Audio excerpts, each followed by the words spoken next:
आपका स्वागत है और हमारी खास चर्चा यहाँ पर रुपए में हो रही है, जहाँ पर हमने डिप्रिसिएशन यहाँ पर लगातार आते हुए देखा है। अगर जुलाई के महीने की बात करें तो करीबन 2 रुपए तक की गिरावट हमने यहाँ पर इसी टाइम आते हुए देखी है।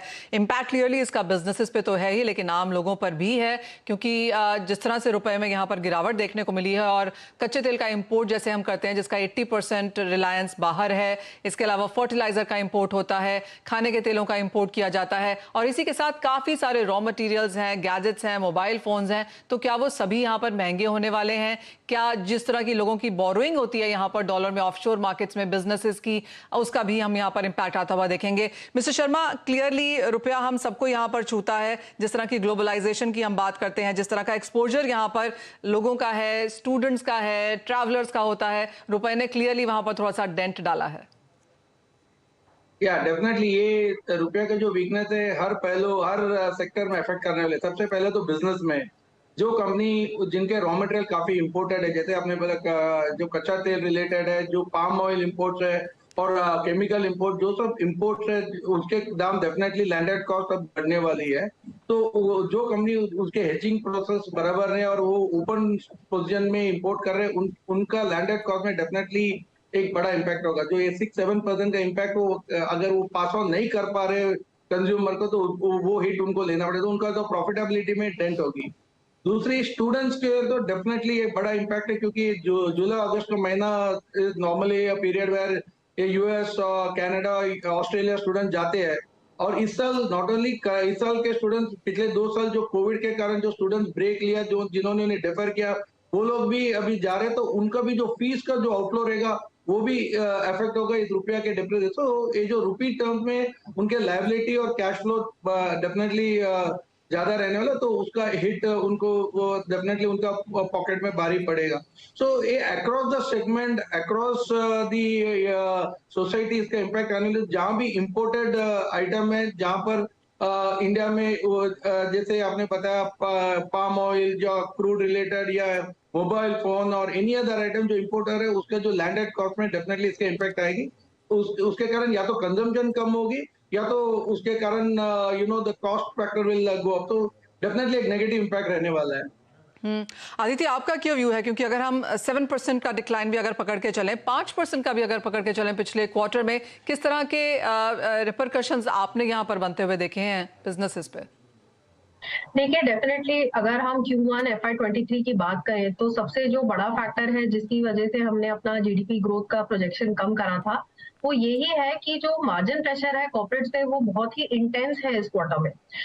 तो ये तो एक अक्रॉस द बोर्ड हम फैक्टर लेके चल ही रहे हैं। इनफैक्ट अगर आप मॉनेटरी पॉलिसी कमिटी का ग्रोथ फोरकास्ट देखें पूरे साल का और हमारा देखें तो दोनों सेम है 7.2% पे, लेकिन जो क्वार्टरली फोरकास्ट है हमारे H1 के कम है और H2 के हमारे थोड़े ज्यादा है।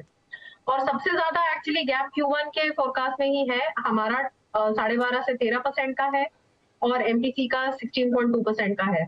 और मुझे लगता है ये एक सबसे जो बड़ा उसमें फैक्टर है डाइवर्जेंस में, वो यही है कि हमें लगता है कि कॉर्पोरेट इंडिया के मार्जिन पे बहुत ही अक्यूट प्रेशर इस क्वार्टर में बना रहेगा हायर कमोडिटी प्राइसेस की वजह से।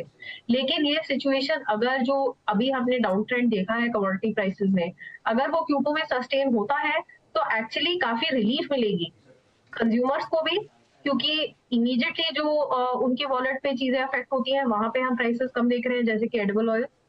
और जो साथ ही साथ जो प्रेशर हम पिछले 2 क्वार्टर से देख रहे हैं कॉर्पोरेट्स के ऊपर कि उनको पास थ्रू करना पड़ रहा है, बार बार प्राइस हाइक लेनी पड़ रही है, वो भी कम हो जाएगा। तो वॉल्यूम ग्रोथ भी थोड़ी बेहतर होनी चाहिए Q2 में, और साथ ही साथ मार्जिन्स भी इतने प्रेशर में नहीं रहेंगे शायद। ओके, तो एज ऑफ नाउ पेन है और बार बार हमारे एनालिस्ट हमें यही बता रहे हैं कि बहुत देर तक या बहुत लंबा ये पेन रहेगा, ऐसा नहीं है। कुणाल, एक और चीज जो काफी क्लियरली हमने एज अ ट्रेंड बनते हुए देखी है वो ये कि इंपोर्टर्स को तो यहाँ पर डॉलर खरीदने ही पड़ रहे हैं, लेकिन एक्सपोर्टर्स इसे डिले करते जा रहे हैं। अगर एक हेजिंग मैकेनिज्म के तरीके से दोनों ही पार्टीज को देखना हो, आप क्या सजेस्ट करेंगे? I think this is a time you have to take a call, bold call लेना चाहिए ऐसे टाइम पे। If you are confident about India's prospect going forward, that India is going to outperform. I'm not saying India cannot remain outlier, but it can definitely outperform with the better fundamentals what we are having. मुझे नहीं लग रहा है कि ये 81 के ऊपर जाने वाला है। So worst is already factored in. थोड़ा बहुत और डेप्रिसिएशन देखने मिल सकता है, but I think maximum 81, not about that. और मुझे तो इनफैक्ट 80, 90, 80 के ऊपर भी नहीं लग रहा है, but then to conservatively I am saying 81. तो ये पकड़ के आपको व्यू लेना चाहिए कि अभी वर्स्ट इज प्राइस्ड इन, और गोइंग फॉरवर्ड जैसे जैसे फेड थोड़ा लेस होकिश होता जाएगा 1, 1.5, 2 महीने बाद, तो फिर वहाँ पे ये जो कमजोरी है वो थोड़ी थोड़ी रिवर्स होनी चालू होगी. मुझे तो डॉलर इंडेक्स भी 110 के ऊपर नजर नहीं आ रहा है. 1 से 1.5% डॉलर इंडेक्स भी बढ़ सकता है, उससे ज़्यादा मुझे नहीं लग रहा है. So I am of the view कि यहाँ से बहुत ज़्यादा डेप्रिसिएशन नहीं होना चाहिए. कुणाल, आप कमोडिटीज भी फॉलो करते हैं और जिस तरह का डिक्लाइन हमने कमोडिटीज में आता हुआ देखा है, 30 से 40% की मुनाफा वसूली अक्रॉस बोर्ड है, चाहे वो एग्रीकल्चर कमोडिटीज हैं जो हम इंपोर्ट करते हैं या फिर नॉन एग्री भी है, क्योंकि मेटल्स में उसी तरह की मुनाफा वसूली भी देखने को मिली है. तो एक तरफ ये गिरावट और रुपी डेप्रिसिएशन उसके सामने जो भी है, आप कहेंगे कि वो भी एक पेन जो बाजार एक्सपेक्ट कर रहा था शायद नहीं देखने को मिलेगा down the line? See, the fall in commodity prices is big, और सामने रूपी अगर 2% वीक होता है तो उसके कारण कोई मेजर इफेक्ट नहीं आने वाला है. बिकॉज जैसे आपने कहा, agriculture commodity, metals, everything on an average is gone down by 25 to 30% conservatively. So और रूपी का डेप्रिसिएशन हुआ है 1 से 1.5% का या 2% का.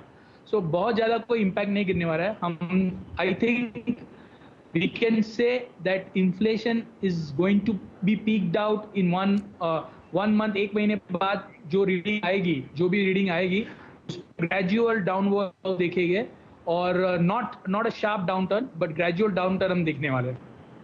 ऑल राइट, यानी कि पेन है लेकिन हमने काफ़ी हद तक उसे फैक्टर इन कर लिया है. स्ट्रैटेजीज अपनी ज़रूर बनानी चाहिए, हेजिंग मैकेनिज्म भी चाहिए, और जो पेन है वो अगले 2 महीने तक शायद यहाँ पर रह सकती है.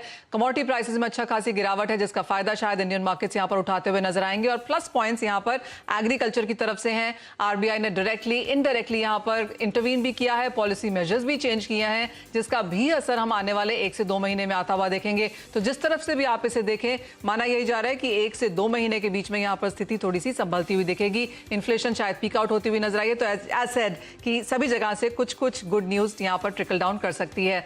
बहुत शुक्रिया कुणाल, मिस्टर शर्मा, आदित्य हमारे साथ जुड़ने के लिए और रुपए के तमाम पहलुओं पर हमारे साथ बात करने के लिए. इसी के साथ मुझे भी दीजिए इजाजत. आप बने रहिए CNBC आवाज पर. नमस्कार.